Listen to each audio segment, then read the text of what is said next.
Hey there, night dwellers. Welcome to MindCrawl. You ever think about what it takes to keep the world running while everyone else sleeps? Someone's got to haul the freight, deliver the goods, keep the supply chains moving. And those someones, they're out there right now pushing through the darkest hours alone with nothing but their headlights and whatever else might be watching from the shadows. Tonight, we're climbing into the cab with 6 truckers who've experienced things that'll make you reconsider every long-haul route in America. These aren't your typical road stories. No blown tires or jackknife trailers here. These are the encounters that drivers don't report, the moments that make veterans stick to daylight runs, the incidents that get whispered about at rest stops but never make it into official logs. So settle in. We've got a long ride ahead. Before we hit the road, if you've got your own disturbing work story, something that happened on your night shift that still keeps you up, send it to mindcrawlofficial@gmail.com. We want to hear what's crawling through your mind. All right, let's roll. Story 1, from Dennis, independent hauler, Midwest roots. I've been running freight for 17 years now, mostly food distribution between Chicago and Minneapolis. The I-94 corridor is my bread and butter. I know every truck stop, every way station, every cheap diner between those cities like the back of my hand. What happened last February changed everything. It was a Tuesday night, around 1 a.m., and I was hauling a refrigerated load of frozen chicken. The weather was brutal. Not quite a blizzard, but enough snow to make the road a white tunnel in my headlights. Traffic was non-existent, just me, 40,000 pounds of frozen poultry, and the steady rhythm of my wipers fighting the accumulation. I was about 40 miles outside of Eau Claire when I noticed something odd in my passenger side mirror. Now, you gotta understand, truck mirrors are huge, and they're positioned to eliminate blind spots. I'm constantly checking them, it's second nature. But this time, when I glanced at the passenger mirror, I saw a face. Not a reflection of my own face, not a trick of the headlights from a car I'd somehow missed. A face. Pale, pressed right up against the glass of my passenger window, staring at me. My heart nearly stopped. I whipped my head to the right, nothing. The passenger seat was empty, the window just showing the swirling snow outside. But when I looked back at the mirror, the face was still there, staring, expressionless. I slammed on the brakes, probably the stupidest thing I could have done on an icy highway, but logic had left the building. The truck shuddered and skidded before finally stopping at an angle across the right lane. I sat there, engine idling, breath fogging in the cab despite the heater blasting. Slowly, I turned to look at the passenger window again. Nothing. Just darkness and snow. The mirror showed the same. I convinced myself it was exhaustion. I'd been on the road for 9 hours straight. Maybe I was seeing things. I straightened out the truck, checked my mirrors, all normal now, and got moving again, though my hands wouldn't stop shaking. 10 miles later, it happened again. This time, I was ready. I kept my eyes on the road but used my peripheral vision to watch the mirror. The face appeared slowly, like it was materializing from fog. Same pale complexion, same blank expression, but now I could see more details. The eyes were too large, the mouth too small, and the skin had this waxy, artificial quality, like a mannequin. I forced myself to stay calm. I reached for my phone to take a picture, proof I wasn't losing my mind. But the moment I raised it, the face vanished. Just gone, like it had never been there. But here's the thing that still haunts me. In the split second before it disappeared, the mouth opened. Not like it was going to speak, more like it was testing the motion, learning how a mouth should work. And in that darkness, I swear I saw something moving inside. Not a tongue, something else. I didn't stop again until I hit the truck stop outside Madison 3 hours later. I parked under the brightest lights I could find and inspected every inch of my truck. No signs of tampering, no handprints on the windows, nothing out of place.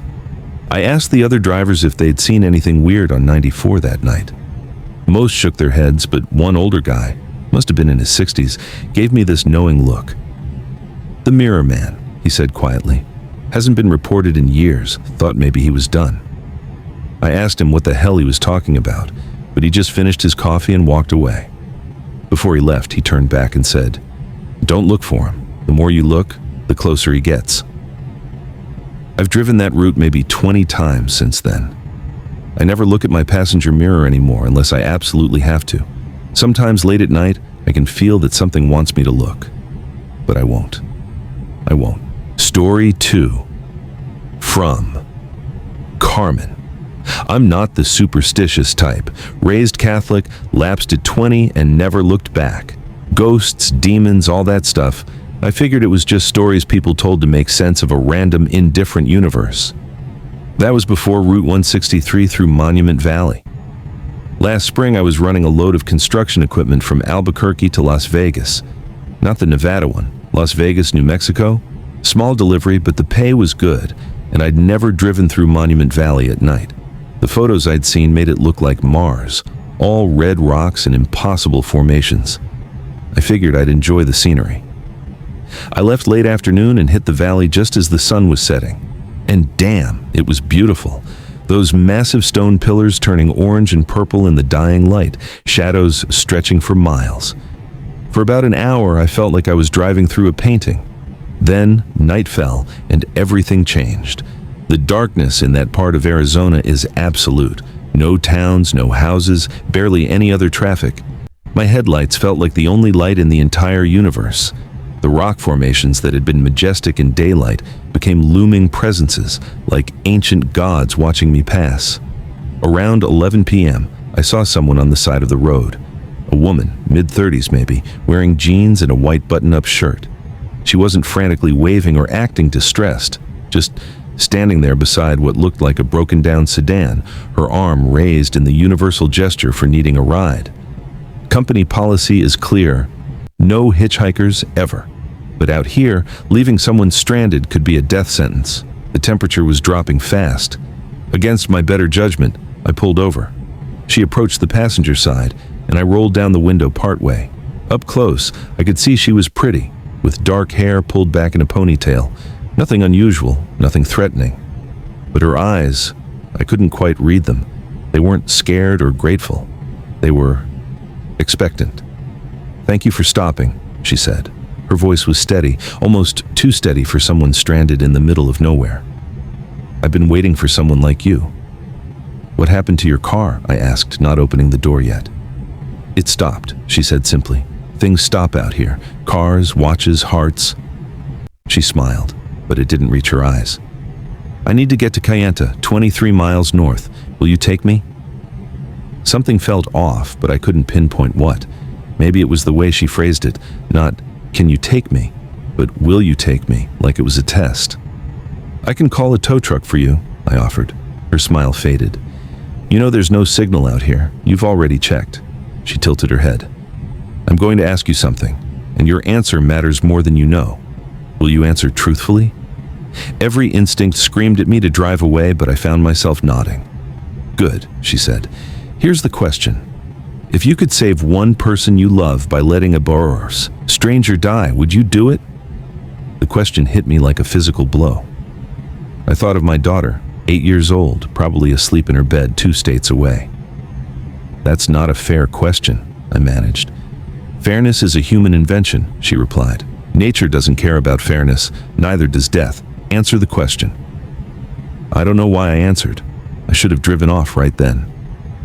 Instead, I heard myself say, "Yes, I'd save my daughter. I'd let a stranger die to save her." The woman stared at me for a long moment, then nodded slowly. "Honest. I appreciate that." She stepped back from the truck. "You can go. You passed." "Passed what?" "Most people lie. They want to seem noble, even to themselves. Those people," she gestured vaguely down the dark highway, "those people don't make it to their destination." My blood went cold. "What are you talking about?" She was already walking back toward her car. "Drive safely, Carmen. Hug your daughter tomorrow. Tell her you love her." I never told her my name. I sat there, frozen, as she got into her sedan. The engine started immediately. No problem, no struggle, like it had never been broken down at all. She drove past me heading south, and I watched her taillights disappear into the darkness.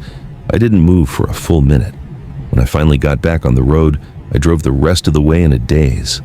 The next morning, I called my ex-wife and asked to talk to my daughter. She said our girl had been sick the night before, some kind of sudden respiratory thing that came on fast. They'd almost taken her to the ER, but around 11 p.m. she'd suddenly gotten better. Started breathing normally, fever broke, everything, 11 p.m. The exact time I'd stopped for that woman. I've driven Route 163 3 times since then, always during the day. I've never seen that woman or her car again. But I did see something else. About a mile north of where I'd picked her up, there's a small roadside memorial. Cross, some plastic flowers, faded photo. I stopped to look once. The photo showed a woman in her 30s with dark hair. The inscription read, Elena Martinez, 1989-2021, lost on this highway, still searching for honest hearts. I never drive that route at night anymore, and I call my daughter every single day, just to hear her voice and remind myself that some deals are made in darkness, and we never know we've made them until it's too late. Story 3, from Jackson. You ever hear the phrase, ghost load? In the trucking world, it usually means a delivery that disappears from your manifest, some clerical error where you're supposed to pick up something that doesn't exist. Annoying, but harmless. What happened to me in Delaware was not that. I got a call at 6 p.m. on a Thursday. Rush job, they said. Medical supplies that needed to go from a warehouse outside Dover to a hospital in Baltimore. Time-sensitive, premium pay, simple route. I'd done dozens of these runs before. I arrived at the warehouse around 7:30. It was one of those generic industrial buildings, all corrugated metal and flickering sodium lights. The loading bay was open, and a guy in a high-vis vest waved me in. "You Jackson?" he asked. "That's me." "Good. Got your load ready. Sign here." I looked at the paperwork. Everything seemed normal. 48 boxes, medical equipment and supplies, destination confirmed. I signed. They loaded the trailer while I did my pre-trip inspection. The crew was efficient, quiet. Usually loading guys are joking around, complaining about management, playing music. These guys worked in complete silence. "All set," the vest guy said, handing me the manifest. "Drive safe, stay on 301 North, don't take any detours." "Why would I take detours?" He didn't answer, just walked back into the warehouse. I should have known then. The first hour was normal. Light traffic on Route 1, then merging onto 301 North. I had the radio on, some talk station discussing politics I didn't care about. The trailer felt balanced, no unusual sounds. Standard run. Around 9 p.m., my CB radio crackled to life. "Jackson, can you hear me?" I grabbed the receiver. "Yeah, who's this?" "You're hauling for us tonight, just checking in. Everything going smooth?" The voice was professional but cold, like a corporate recording trying to sound human. "Who's us? I got the dispatcher's number if there's an issue." "No issue, just don't open the trailer. Don't look at what you're carrying. You understand?" I laughed nervously. "Medical supplies, right? I'm not going to mess with medical supplies." "Good, very good. Call if you need anything." The line went dead before I could respond. I tried to shake it off. Sometimes companies are weird about their cargo, especially medical stuff. Could be expensive equipment, controlled substances, whatever. Not my business. But then I started noticing the smell. At first, I thought maybe I'd driven past a dead animal on the highway. But the smell didn't fade. It got stronger. Sweet and rotten, like fruit left in the sun, mixed with something chemical. It was coming from behind me, from the trailer. I cracked my window, but that just made it worse. The night air seemed to carry the stench directly into my cab. At 10:15, I passed a truck stop and seriously considered pulling in, opening that trailer, and seeing what the hell was back there. But something, instinct, fear, the memory of that voice on the radio, kept me going. That's when I heard the thumping, not the normal vibration of cargo shifting. This was deliberate, rhythmic, thump, thump, thump, like someone knocking on the inside of the trailer. My hands tightened on the wheel. "It's the boxes shifting," I said aloud to convince myself. "Just boxes settling." Thump, thump, thump. It got louder, more insistent. I grabbed the CB. "Hello, you there? There's something wrong with the load." Static. Then that cold voice. "Don't stop. Whatever you hear, don't stop. You're almost there." "Almost where?" "I'm still 40 minutes out. Closer than you think. Keep driving." The thumping turned into scratching, long, dragging sounds against the inside of the trailer walls, metal on metal. Then, and this made my blood freeze, something that sounded like words, muffled, distorted, but definitely trying to form words. I looked at my GPS. The route it was showing didn't match what I knew. Instead of staying on 301, it was directing me onto rural roads I'd never heard of. Dark, narrow routes that wound through farmland. No, I said. No. But my hands were already following the GPS directions. I wasn't controlling them anymore. I watched myself take an exit, turn onto a 2-lane road with no streetlights, drive deeper into darkness I didn't recognize. The scratching stopped. The smell intensified until my eyes watered, and then, ahead in my headlights, I saw the hospital. Except it wasn't a hospital. It was an old building, abandoned, windows shattered, graffiti covering the walls, a sign barely visible through the decay. Baltimore Psychiatric Institute, closed 1987. My truck rolled to a stop in what used to be the emergency bay. The engine died on its own. I sat there, paralyzed, as the trailer door opened by itself. I heard it creak, felt the rush of air as whatever was inside was released into the night. Shapes moved in my mirrors, human-sized but wrong, moving with joints that bent in impossible ways. They shambled toward the building, disappearing through broken windows and doors. The CB crackled one last time. "Delivery complete. Thank you, Jackson. The next load will be ready Tuesday." My engine started. The GPS showed a clear route back to the main highway. I drove away without looking back, tears streaming down my face, unable to process what I'd just participated in. I quit that company the next day, told them I was done, didn't give a reason. They didn't ask for one. But here's the thing that keeps me up at night. I got paid for that run. Premium rate, just like they promised, and every Tuesday since then I get a text message, just an address and a time. I've never responded. I've changed my number twice, but the texts keep coming. They know where to find me. And someday, I'm terrified I'm going to be too broke, too desperate, or too weak to say no. Story 4. Anonymous. I'm 53 years old, been driving trucks for 30 years, and I've seen just about everything this job can throw at you. Accidents, weather, mechanical failures, weird people at rest stops, you name it, I've dealt with it. But I've never been able to explain what happened on I-40 through New Mexico in October of 2023. I was heading east from Flagstaff to Amarillo, running a load of electronics. It was around 2 a.m., and I was somewhere between Gallup and Albuquerque, this stretch where the desert feels endless and the road just disappears into the horizon. Traffic was light. I'd maybe passed 3 or 4 vehicles in the last hour. Then, I saw headlights approaching from behind. A lot of headlights. I checked my mirrors and counted 8 big rigs coming up fast. They were running in a tight convoy, closer together than any safety regulation would allow. As they approached, I realized they were all the same. Identical white trucks, no company logos, no dot numbers visible. The lead truck pulled into the left lane and matched my speed. I glanced over. The cab was dark. I couldn't see a driver.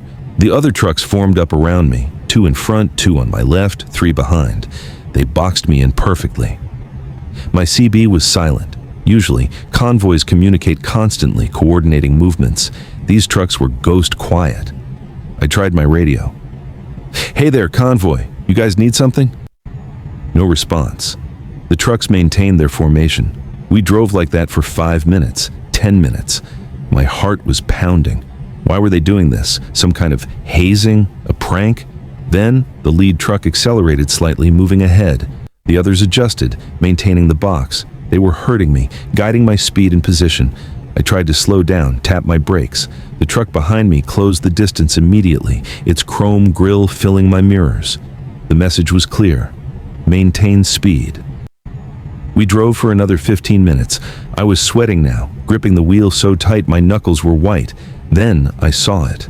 A car on the shoulder ahead, hazard lights flashing.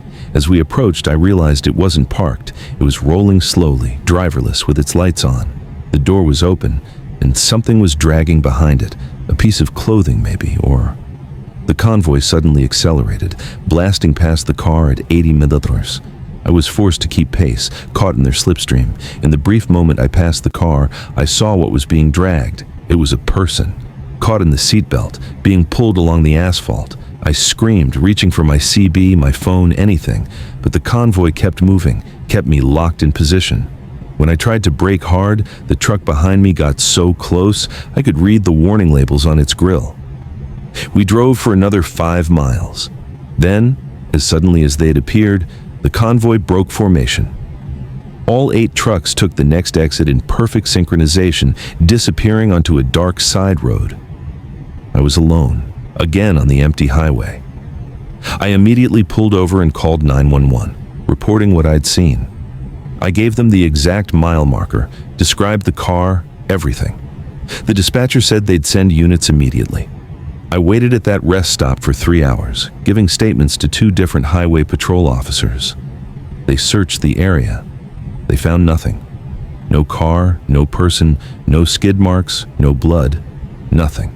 The officers were polite but clearly skeptical. One of them asked if I'd been taking any medication, how long I'd been driving, when I'd last slept. The usual questions when they think you're hallucinating. But I know what I saw. And here's the detail I didn't tell the police, because I knew they'd never believe me. When that convoy surrounded me, my odometer stopped moving. I drove for at least 30 miles with those trucks, but when they left, my odometer showed I'd only traveled 3 miles from my last checkpoint. I lost 27 miles that night. Just lost them. Like that stretch of road didn't exist while I was being herded by those white trucks. I've driven I-40 maybe a dozen times since then. I always take it during the day now, but sometimes when I'm on other highways at night, I'll see a group of trucks in my mirrors, and my chest tightens until I can confirm they have company logos, that they're not solid white, that they're not moving in that too perfect formation.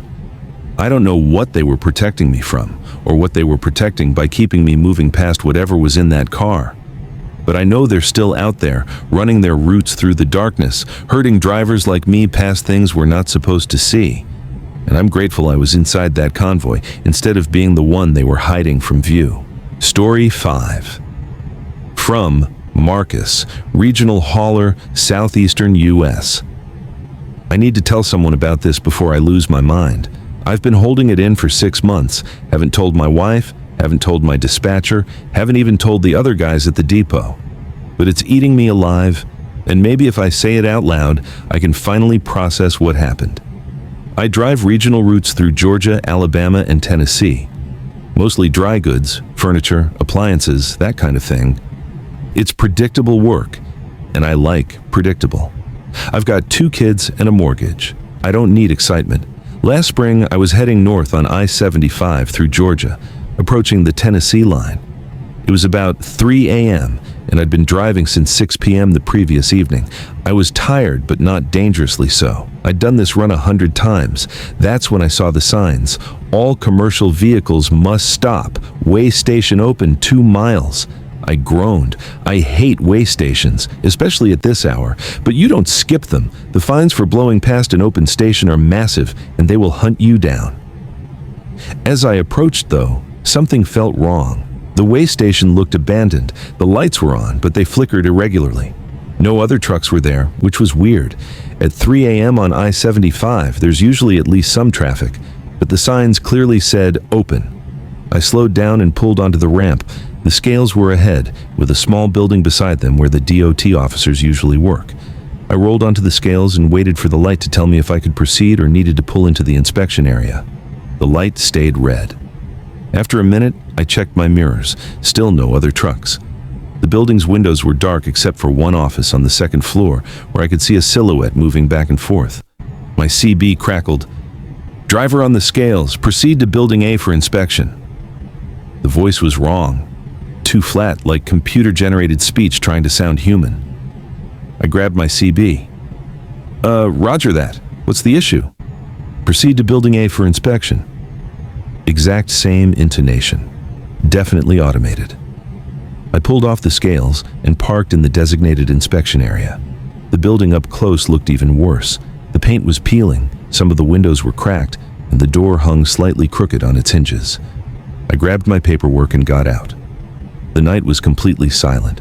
No highway noise, no insects, nothing. Just the hum of those flickering lights. The building's door was unlocked. I pushed it open. "Hello? Dot inspection?"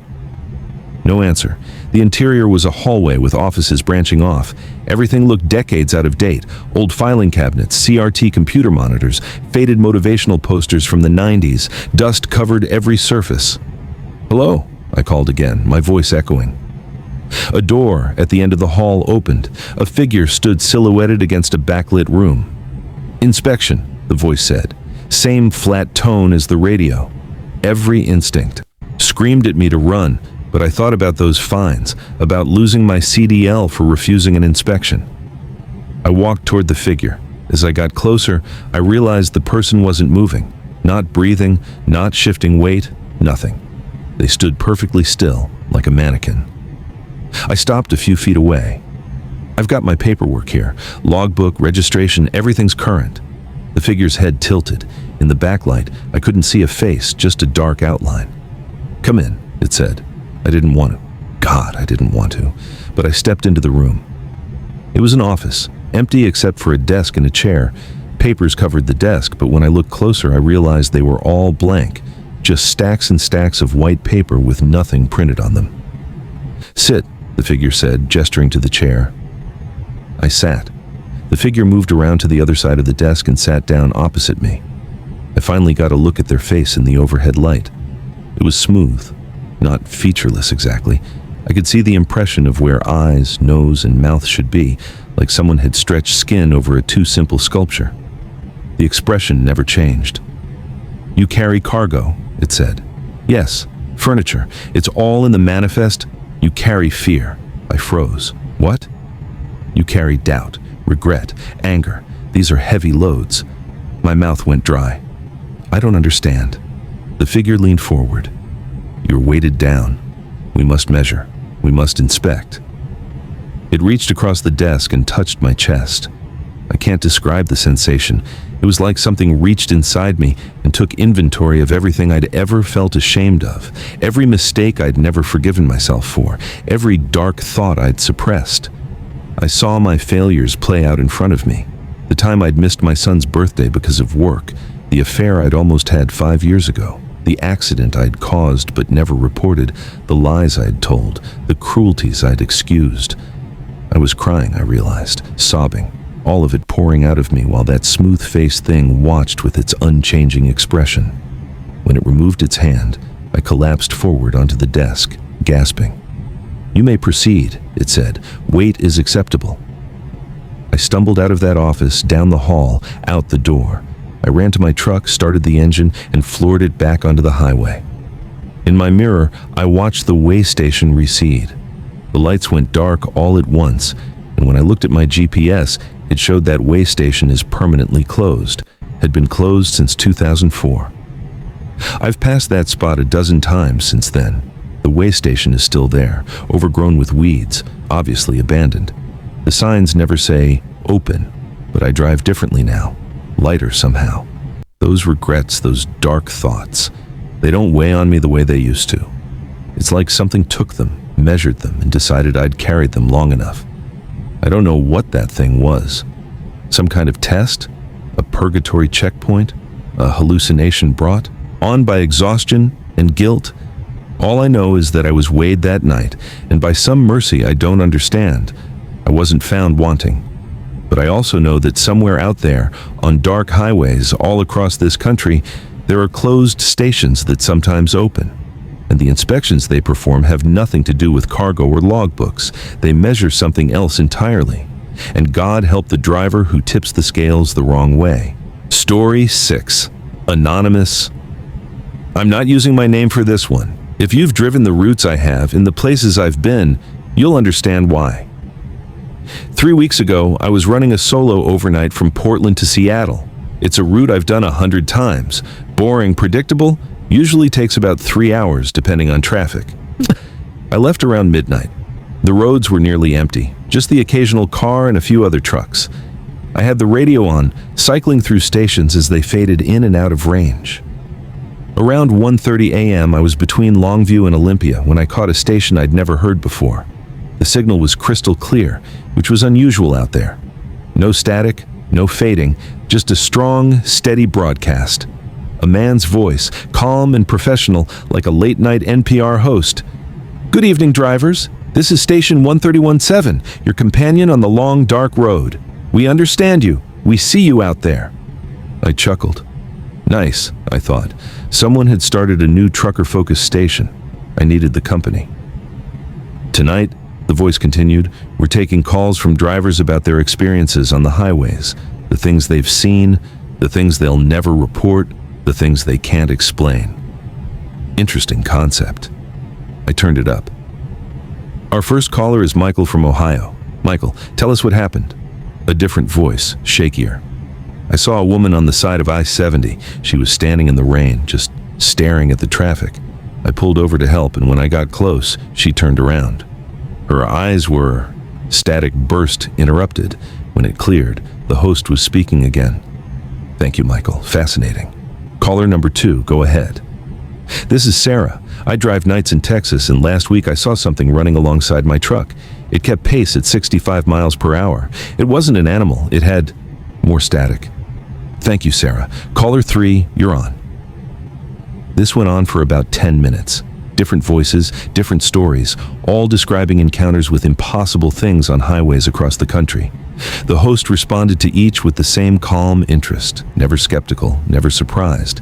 Then, "Now, let's take a call from our listener in Washington State. You know who you are. Tell us what you're about to see." My blood ran cold.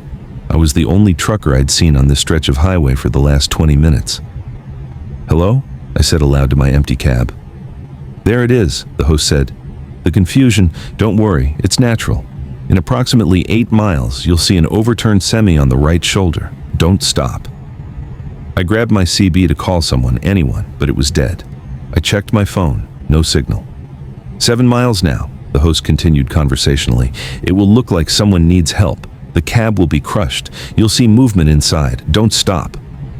My hands were shaking on the wheel.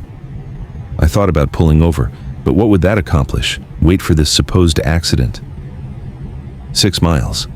You're wondering if this is real. You're wondering if I can actually hear your thoughts right now. The answer is, I don't hear thoughts. I hear the road.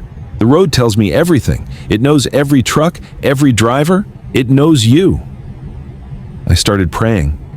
I'm not religious, but right then, I prayed. 5 miles. Here's what's going to happen. You'll see the accident. Your training, your good nature, everything you are will tell you to stop and help. But if you stop, you'll never leave that shoulder. The thing in that cab is patient. It's been waiting for 3 days. You'll be enough to sustain it for another week. 4 miles. You should see the glow over the hill now. And I did. Faint red light, like emergency flashers, cresting the rise ahead. 3 miles. Change lanes now. Get into the left lane. Give yourself distance. Don't look directly at it when you pass. I jerked the wheel, moving into the passing lane. 2 miles. Remember? Someone else will come along. Someone who doesn't listen to station 131.7. Someone who hasn't been warned. That's not your fault. You can't save everyone. The glow grew brighter. I could see the overturned semi now, exactly as described. The cab was crumpled, and something was definitely moving inside. 1 mile. Don't slow down. Actually, accelerate. Get past it as fast as you can. I pressed the accelerator. My speedometer crept up to 75, 80. Now, pass it now. Don't look. I couldn't help it. As I passed, I glanced right. The cab was shattered. Something pale and impossibly long was coiled inside, and as I looked, it turned toward me. I saw eyes, too many eyes, and a mouth that opened vertically instead of horizontally. It reached out. But I was going too fast, had too much momentum. The reaching thing fell short, and then I was past it, leaving it behind in the darkness. "Well done," the host said. "See? The road provides. The road provides warnings for those who listen. You listened. You'll make it to Seattle safely tonight." I was hyperventilating, my chest tight with panic. "What the fuck was that?" I shouted at the radio. The host chuckled, a warm, friendly sound that was somehow more disturbing than anything else. That was Tuesday. Wednesday will bring something different.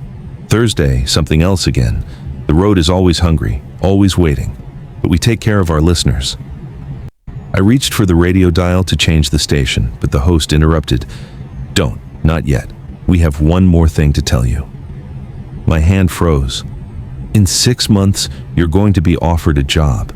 Double the pay, better routes, sign-on bonus. The company's name will be Meridian Transport.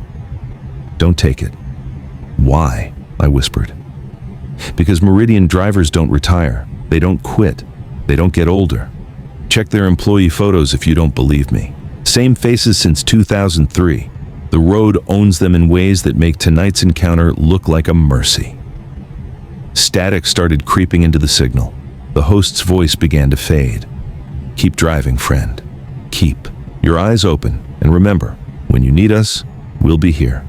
Station 131.7, the frequency between stations, the voice in the static, the warning in the dark.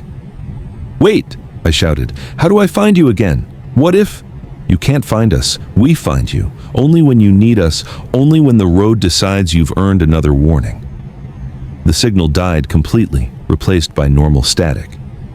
I frantically cycled through frequencies, searching for 131.7, but it was gone. That part of the dial didn't even exist on my radio. It jumped from 131.5 to 131.9. I drove the rest of the way to Seattle in silence, too afraid to turn the radio on again. When I arrived at the depot at 4 a.m., I was pale and shaking. My dispatcher asked if I was okay. I lied and said I was fine, just tired. I reported the overturned semi anonymously. They found it exactly where the voice had said it would be. According to the news, the truck had been there for 3 days. The driver was missing. They found blood in the cab, a lot of it, but no body. The investigation is still ongoing. I kept driving my routes. Weeks passed. I tried to convince myself it had been a hallucination, exhaustion, stress. Then, 2 weeks ago, I got an email. Subject line, career opportunity, Meridian Transport. I didn't open it. I deleted it immediately. But it came back the next day, and the day after that, each time from a different email address, but always the same subject line. This morning, my dispatcher mentioned that Meridian Transport had specifically requested me by name, said they'd heard good things about my safety record, wanted to offer me a premium position, double the pay, better routes, sign-on bonus, exactly as predicted. I turned it down, made up an excuse about family commitments. My dispatcher looked disappointed, said it was the opportunity of a lifetime. But I remember what the voice said. I remember those driver photos the voice mentioned. I looked them up. Old website, archived photos from company events dating back to 2003. Same faces. Same exact faces in every photo, year after year, not aging a single day. One of them was standing behind a truck in a 2005 photo. In the reflection on the chrome, if you zoom in, you can see what he's looking at, what he's smiling at.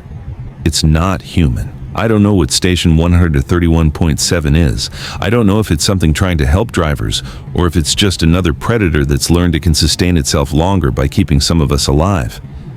But I know this. I listen to the radio differently now. Late at night, when I'm alone on empty highways, I cycle through the static between stations, listening, hoping I won't hear it again. But also terrified of what it might mean if I do, because if that voice comes back, it means something worse than last time is waiting ahead, something that requires a warning, something I might not be fast enough or lucky enough to escape. The road is always hungry, the voice said, and I'm still out here, driving, through its teeth every single night. 6 drivers, 6 encounters with something beyond the normal hazards of the highway. Think about this. While you're asleep tonight, thousands of trucks are moving across the country. Drivers are out there in the dark, alone, covering hundreds of miles through places most people only see from an airplane window. And sometimes, not often, but sometimes, the darkness shows them things. Things that don't belong in any driver's manual. These stories aren't here to make you afraid of truckers. They're here to make you understand what some of them go through. The solitude, the exhaustion, and yes, sometimes the inexplicable terror of being alone on roads that aren't quite as empty as they seem. If you've got a story like these, something that happened during your night shift, your late-night commute, your graveyard-hour workday, we want to hear it. Send your story to mindcrawlofficial@gmail.com. This has been MindCrawl. Stay alert out there, watch the road, check your mirrors, and remember, sometimes the scariest part of the night shift isn't what you see, it's what sees you.